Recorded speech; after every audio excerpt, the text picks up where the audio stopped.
ఇంకో విధంగా ఆలోచించాల్సిన అవసరం లేదు సార్. ఇది ఒక ఆత్మహత్య అని మనకు క్లియర్గా తెలుస్తోంది. ఎందుకంటే తను లోపల తాళం వేసుకుంది. అది మాత్రమే కాకుండా సూసైడ్ నోట్లో handwriting Ramya handwriting అని కన్ఫర్మ్ అయింది. Now come to the real question. Why? ఎందుకు అలా చేసింది? దాని గురించి మిస్టర్ మోహన్ గారిని అడగాలి సార్.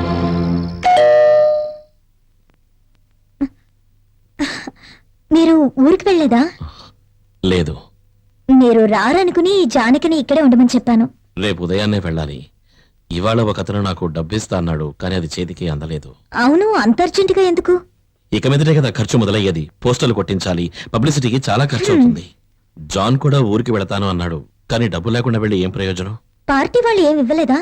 నామినేషన్ ఫైల్ చేశాం కదా, కాస్త టైం పడుతుంది. ఇంకెవరి దగ్గరైనా ట్రై చేయొచ్చుగా. ట్రై చేయొచ్చు, కానీ రేపదో పెద్ద కమిట్మెంట్ గా మారుతుంది. నేను ఇంతవరకు ఎవరి దగ్గర ఏది కమిట్ అవ్వలేదు. ఇకపై కూడా అలాగే ఉండాలనుకుంటున్నా. ఏమండి, ఈ కాలం రాజకీయాల్లో నీతిగా నిజాయితీగా ఉంటే కుదిరే పని కాదు. నువ్వు నాకేమి రాజకీయాలు నేర్పించక్కర్లేదు. సర్లేండి. ఇప్పటికి కాస్త డబ్బు అరేంజ్ చేయగలిగితే పార్టీ ఫండ్ వచ్చాక తిరిగి ఇచ్చేస్తాను. అయితే ఇప్పుడు ఎవరి దగ్గర అడగాలి? నాన్న దగ్గర అడిగితే? అదేం వద్దులే. ఏ, మా నాన్న ఇచ్చేది డబ్బు కాదా? నిజమే, కానీ ఆ డబ్బు పావుగా మారి నా పేకి చుట్టుకుంటుందని నాకు తెలుసు. అదేంటి? అదేంటో చెప్పినా కూడా నీకు అర్థం కాదులే. ఎందుకంటే మీ నాన్న వక్రబుద్ధిని అర్థం చేసుకునేంతగా నీకు ఇంకా తెలివి పెరగలేదు. మీరెప్పుడు మా నాన్నని తప్పు పడుతూ ఉంటారు, అది నాకు అసలు నచ్చదు. అందుకే మీ నాన్నని అడగద్దు అన్నాను. నువ్వు మాత్రం మనసు పెడితే ఈ సమస్య తీరిపోతుంది. ఎలాగా? నీ బంగారం తాకట్టు పెట్టడానికి ఇస్తే చాలు. ఓహో, అయితే మీ మనసులో ఉద్దేశం అదనమాట. మీరు ఏమనుకున్నా సరే నాకు బాధ లేదు. నేను మాత్రం నా బంగారాన్ని ఇవ్వను. నీకు నా మీద నమ్మకం లేదా? ఎలా నమ్మమంటారు? నెల రోజుల్లో తిరిగిస్తానని చెప్పి నా అకౌంట్ లోంచి 2 లక్షల రూపాయలు తీసుకోలేదు, ఇంతవరకు తిరిగి ఇవ్వలేదు. 3 సంవత్సరాలైంది. ఏమండి, నేను ఒకటి చెప్పనా? నా బంగారం మాత్రం మా నాన్న ఇచ్చింది కాదా? అదిస్తే మాత్రం తీసుకుంటారా? ఓహో, గొప్ప తండ్రి. మా నాన్న ఏం చేశారు? ఆయన రాజకీయాల్లో ఉన్నారు, కానీ కుటుంబాన్ని బాగానే చూసుకునేవారు. అంతేకాక మా నాన్న ఏ లోటు చేయలేదు. బట్ ఇప్పుడు మీ నాన్న ఎలా డబ్బు సంపాదించాడో ప్రజలందరికీ కూడా తెలుసు. మీ దృష్టిలో మా నాన్న దుర్మార్గుడే అయి ఉండొచ్చు, కానీ ఆయన నాకు దేవుడు. తండ్రి పేరు తెలియని మీకు ఆ విలువ అవునే, తండ్రి పేరు తెలియని వాణ్ణి. పుట్టినప్పటి నుంచి ఈ ప్రశ్ననే పదే పదే అడుగుతున్నాను, కానీ ఈ మాట ఎవరన్నా కూడా సహించేవాణ్ణి. నువ్వు ఈ మాట అంటే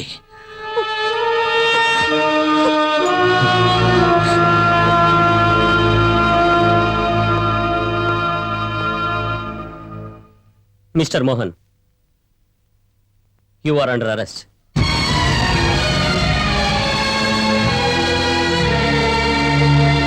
నేనొక ప్రతిపక్ష నాయకుడిగా ఇక్కడికి రాలేదు. ఈయన నాకు స్నేహితుడే కాకుండా మా పార్టీలో ఓ క్యాండిడేట్. తను మీతో ముఖ్యమైన విషయం గురించి మాట్లాడాలట. చెప్పండి. నా కూతురు మరణం ఆత్మహత్య కాదు సార్, తను అలా చెయ్యదు కూడా. దాన్ని చంపేశారు. మిస్టర్ ప్రభాకర్, ఎస్పీ నాతో మాట్లాడారు. డీజీపీ గారు, ఆ ఎస్పీ గురించి నాతో మాట్లాడకండి. అతని గురించి నాకు బాగా తెలుసు. తను ఓ పెద్ద మోసగాడు. ఏమండోయ్, మీరు రాజకీయాల్లోనే ఉన్నారు కదా, అందరికీ ఒకేసారి సాయం చేయమంటే మేం మాత్రం ఎలా చేయగలం చెప్పండి. అందరికీ సహాయం చేయమని నేను చెప్పడం లేదు.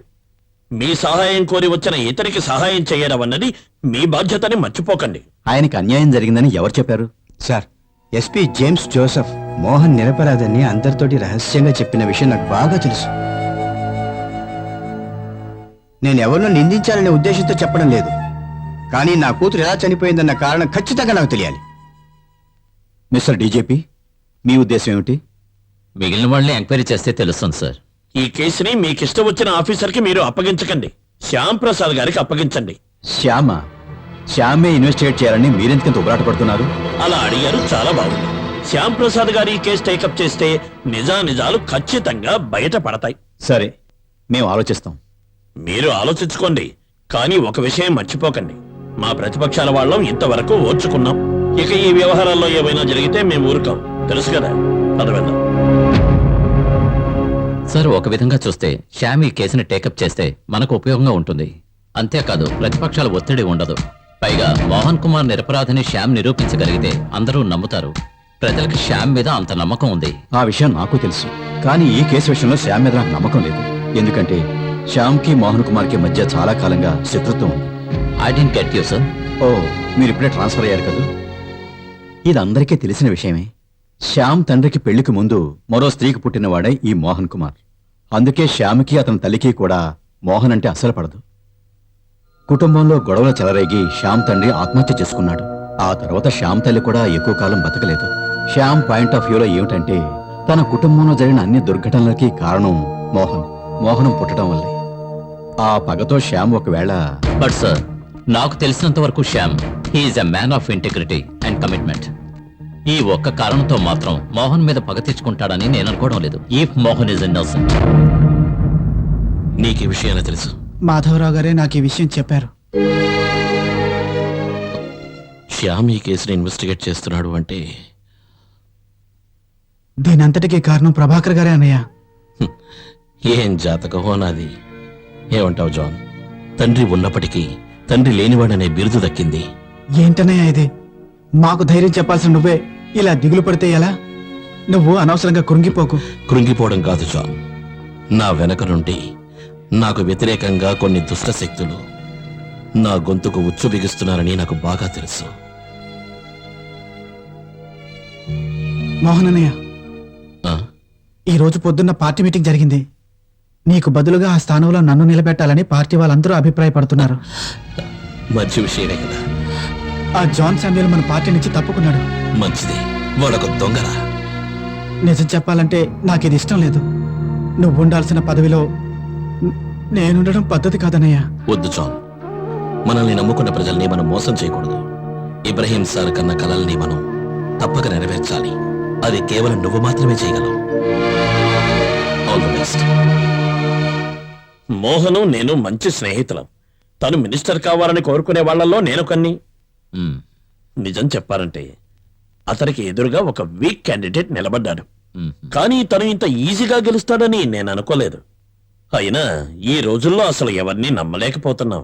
మీరు చెప్పేది అక్షరాల నిజం. ఈ లోకంలో మేకవన్నె పులిలా జీవించేవాళ్ళు చాలా మంది ఉన్నారు. అసలు విషయం చెప్పలేదు. ఈ ఇన్వెస్టిగేషన్ టీంలో డిటెక్టివ్ చంద్రశేఖర్ ని కూడా ఇన్వాల్వ్ చేయొచ్చు కదా.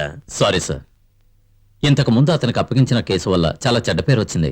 గొప్పవాడని నేనేవి చెప్పడం లేదు. వాడు శుద్ధ వేస్ట్. నేను చెప్తాను, మీరు ఆ పని చేయండి. శ్యామ్తో పాటు అతన్ని ఇన్వెస్టిగేషన్ కి వెళ్ళమనండి. ఇన్వెస్టిగేషన్ మొదలయ్యే ముందు ఇన్ఫార్మ్ చేయండి. అదొక్కటే మీ ఉద్దేశం కాదని నాకు బాగా తెలుసు.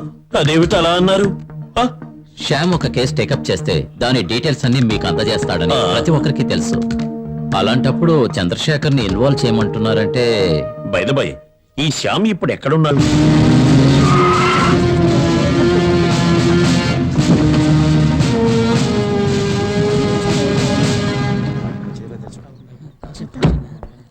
ఈయనెవరు? ఈయన డిటెక్టివ్ చంద్రశేఖర్.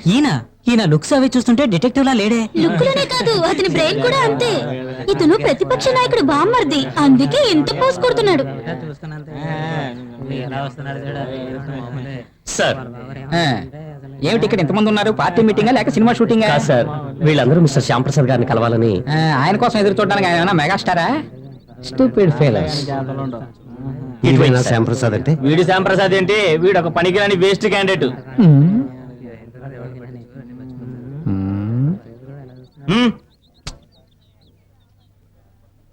వీడొకడు. ఈ శ్యామ్ ప్రసాద్ ఏమిటి రెండు తలలు ఉన్నాయా? లేదు సార్, ఆయన తెలివితేటలతో ఎన్నో కేసులు సాల్వ్ చేశారు. అవును, ఎన్నో తెలివితేటలతో అతను సాల్వ్ చేశాడని నువ్వే చెప్పాలి. అతని కోసం ఇలా తెలివి తక్కువ వాళ్ళందరూ బుద్ధి లేకుండా నుంచున్నారు. వాడేమన్నా దేవుడా ఏమిటి? హే, శ్యామ్ ప్రసాద్ గారు వచ్చేసారు. Yes, it's him.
సార్ మీరు చెప్పినట్టుగానే క్రైమ్ సీన్ రీసెర్చ్ చేశాను సార్. గుడ్. సార్ మీరు ఎన్నో పెద్ద కేసులు డీల్ చేశారు, అలాంటి మీరు సాధారణమైన సూసైడ్ కేసుని టేకప్ చేయడానికి గల రహస్యం ఏంటి? రహస్యాన్ని రహస్యంగానే ఉంచాలి. అది మీతో చెప్తే ఎలా మేడం? సార్ ప్లీజ్ చెప్పండి సార్. నేను ఇప్పుడే కదా ఇక్కడికి వచ్చాను. నన్ను కాస్త నా పని చేసుకోనివ్వండి. Thank you, bye, appreciated. Thank you. Hello, you are 15 minutes late. ఎప్పుడు వచ్చారు? మీకంటే నేను 10-15 నిమిషాల ముందే వచ్చాను. అవునా? మంచి డిటెక్టివ్ అన్నవాడు టైం కీపప్ చేయడం బాగా నేర్చుకోవాలి నాలాగా. నాకు ఎప్పుడైనా పని ఉంది అంటే 1 గంట ముందే ఉంటాను. మనకు అంతకంటే పనే ఉంది గనక వస్తాను. అయ్యో గాలి తీసేస్తున్నాడే. ఈయన వెనకాల పెడితేనే మంచిది.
దీన్ని కనిపెట్టడానికి పోలీస్ డిపార్ట్మెంట్ లో ట్రైనింగ్ డాగ్స్ ఎన్నో ఉన్నాయా తెలియదు అనుకుంటా. I'm sorry. You carry on. Okay.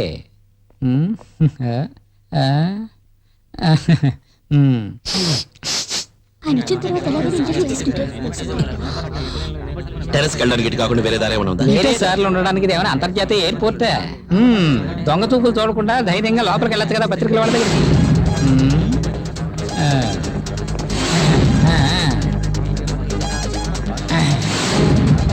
Sir ఇది ఆత్మహత్య కొందరు అంటున్నారు. మీ సమాధానం ఏంటి? అనుకోండి. మిస్టర్ శ్యామ్ ప్రసాద్, మేము కూడా మీలాగే పబ్లిక్ కోసం వర్క్ చేసే సర్వెంట్సే. ఈ కేసు గురించి మేము పబ్లిక్ తెలియజేయాల్సిన డ్యూటీ ఉంది, అవసరం ఉంది. We are there to make them aware of the situation. That's your problem. జనాలు ఆసక్తి చూపించే కేసు ఇది. ఈ కేసుని ఇన్వెస్టిగేట్ చేయడానికి మీరు ఇక్కడికి వచ్చారు. ఇంకా కొన్ని గంటల వ్యవధి లోపుగానే ప్రజలు ఆసక్తితో మా సమాచారం కోసం ఎదురు చూస్తారు. మేము వాళ్ళని తృప్తిపరచనక్కర్లేదా? మీరు వాళ్ళని తృప్తిపరచాలన్నది నా ప్రాబ్లం కాదు. అర్థమైందా? I'm sorry.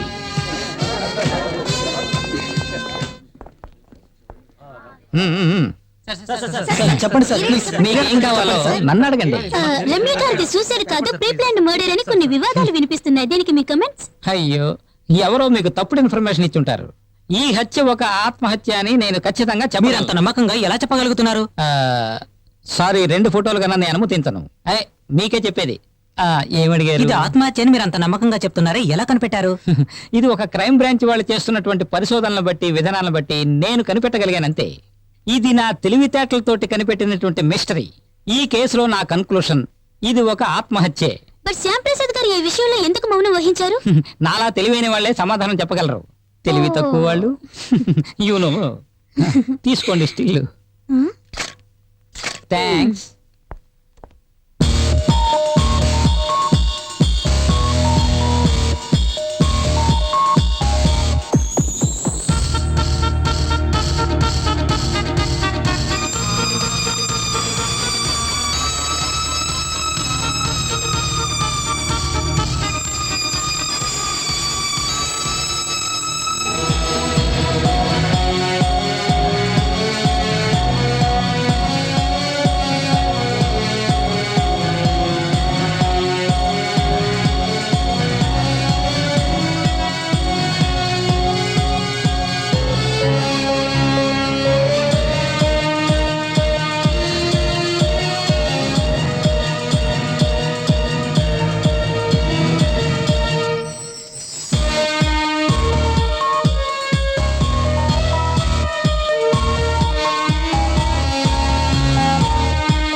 చూస్తున్నాను సార్. ప్రాబ్లమ్స్ ఏం లేవు. I think we can manage them. ఆ, వద్దు, సబ్జెక్ట్లో వద్దు సార్. అంతకంటే మోహన్ని గెస్ట్ హౌస్కి పంపిస్తే బెటర్. మ్, ఇక్కడ పని అయిన వెంటనే ఎస్పీ గారు ఆఫీస్కి వెళ్తాను. ఇంకా ఏం నిర్ణయించుకోలేదు సార్. మ్. షూర్ సార్, నేను ఫోన్ చేస్తాను. ఎవరు ఫోన్ చేసింది? డీజీపీ. ఏం మాట్లాడారు? ఏం మాట్లాడాల? నా గురించి అడిగారా? ఏం లేదు. Usual findings: presence of barbituriate, zinc phosphate, pale yellow color highlights, kidney failure, contracted muscles, etc. Eight Shyam, you smell something fishy? నన్ను కేసుని కాస్త జాగ్రత్తగా స్టడీ చేయమని high command orders. So usual formalities, that's all. Doctor, I have few doubts. నాకు కూడా. As for forensic reports, Ramya stomach లో sleeping pills and rat poison presence ఉన్నాయి కదా? Am I correct doctor? It's pretty clear. Then my question is, వీటిలో ఏ poison వల్ల రమ్య మరణం సంభవించింది? Rat poison. That's the point. అందులో జింక్ ఫాస్ఫేట్ ఉండడం వల్ల రమ్య మరణించింది. స్లీపింగ్ పిల్స్ లో అంత హెవీ డోసేజ్ ఏమి ఉండదు. అంటే రమ్య నిద్రపోయిన తర్వాత తీసుకుని ఉంటుందంటారా? Come on doctor, answer my question. అది నాకెలా తెలుస్తుంది? మీరే కదా కనిపెట్టాలి. ఈయన ఎక్కడి నుంచి పట్టుకొచ్చారు? అయ్యో, ఇది ఒక ఇన్సిడెంట్ అయ్యిండొచ్చు అని మీరు చెప్పారని నేను విన్నాను. Yes, but that was an off the record comment. Rat poison తీసుకున్న ఎన్నో కేసులు నేను చూశాను. వెంటనే చనిపోయిన వాళ్ళు కొందరు, కొన్ని గంటల తర్వాత చనిపోయిన వారు కొందరున్నారు. That depends upon the body condition and the amount of poison consumed. ఈ కేసులో రమ్య వెంటనే చనిపోవడానికి కారణం నథింగ్ బట్ కార్డియోజెనిక్ స్ట్రోక్. అందరి మరణం ఒకేలాగా ఉండదు కదా. మీ ఉద్దేశం ఎంత క్వాంటిటీ ఆఫ్ పాయిజన్ కన్స్యూమ్ చేసి ఉండొచ్చు? 10 grams of zinc phosphate. What's your opinion about this quantity? 10 గ్రాములు అంటున్నప్పుడు 5 grams కే మనుషులు చనిపోతారు. 10 grams అంటే చాలా ఎక్కువ డోసేజ్.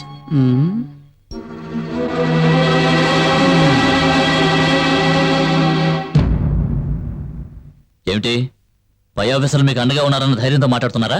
అవునులేండి, అయినా మా మాటలు వాళ్ళ నమ్మరన్న విషయం నాకు బాగా తెలుసు.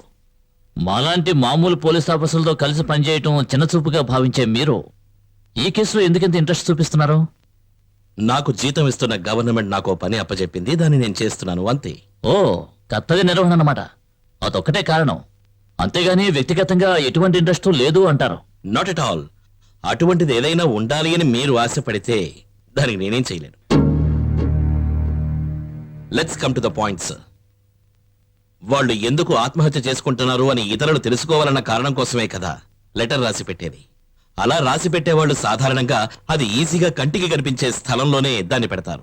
కానీ ఈ కేసులో అలా జరగలేదే. బాగుంది. ఎన్ని సంవత్సరాల ఎక్స్పీరియన్స్ సర్వీసు నాకుందో మీకు తెలుసా? మీరు చెప్పిన అదే పాయింట్ గురించి నేను ఆలోచించాను. దాని గురించి అఫీషియల్ గా డిస్కస్ చేసి నేను ఒక కంక్లూజన్కి వచ్చాను.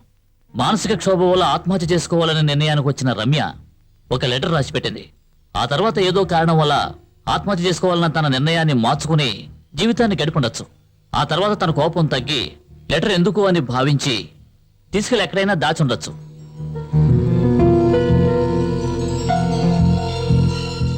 రమ్యది ఆత్మహత్య అన్న నిర్ణయానికి రావడానికి చాలా కారణాలున్నాయి. రమ్యకి తెలియకుండా తన చేత విషం తాగించడం అసాధ్యం. బలవంతంగా పట్టించారనడానికి సూచనలు లేవు. తను పడుకునే ముందు తలుపు లాక్ చేసుకుంది. అది మాత్రమే కాదు, ఆవిడ చనిపోవడానికి కొద్ది సమయం ముందు నిద్ర మాత్రలు మింగి రైట్ పాయిజన్ కన్స్యూమ్ చేసింది. సార్, నాకున్న డౌట్ ఆత్మహత్య లెటర్కు సంబంధించింది. దాని గురించి మీకు ఎక్స్ప్లెనేషన్ ఇచ్చాను కదా. సి మిస్టర్ శ్యామ్, ఆ హ్యాండ్ రైటింగ్ రమ్యదేనని 100% ప్రూవ్ అయింది. కానీ హ్యాండ్ రైటింగ్ ఎక్స్పర్ట్స్ ఒట్టి దద్దమ్మలనేది మీ అభిప్రాయమా? సార్, రాసిన తర్వాత తన నిర్ణయాన్ని మార్చుకుని గనక ఉంటే దాన్ని వెంటనే చింపి పారేసి ఉండాలి కదా. హ, అలా ఎందుకు చేసింది అన్నది మీరు నిర్ణయించుకోండి. That's your headache.